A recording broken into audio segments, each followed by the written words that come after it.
what each macronutrient actually does and specific to your body. Everybody knows about protein, higher levels of protein. So protein has a direct impact to your overall metabolism, right? Why? Is because one, protein has a higher thermic effect. Two, protein is muscle building, right? And so obviously with a higher protein intake, you have not only a higher thermic effect, you can build more muscle, but also the thermic effect allows you to burn more calories at rest. So it has a 4 calories per gram, 30 to 35% thermic effect, gets broken down into amino acids, which are the building blocks of the body, and they build and repair muscle and bones.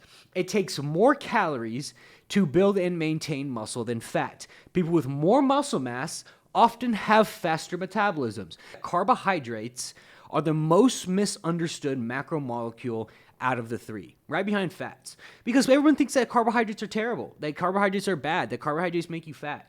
Well, the correlated amount of carbohydrates can manipulate your metabolism in ways you cannot fathom. I've worked with almost 500 plus men, and they eat more carbohydrates than they ever have and get leaner than they have in eating more food.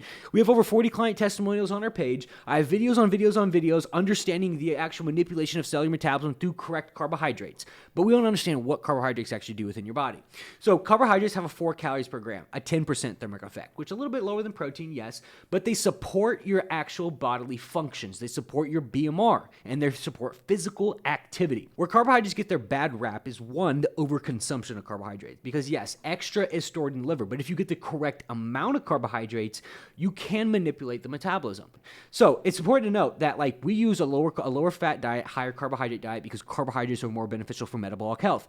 But fat intake does have an important place to play when it does come to hormonal health, and also just overall support in hormones, right? So we use about a 0.3 to 0.4 times your body weight in fat intake, and I would never recommend anybody to go below 40 grams of fat, and I would never put any men in my program under 40 grams of fat. Keep that as a context as well.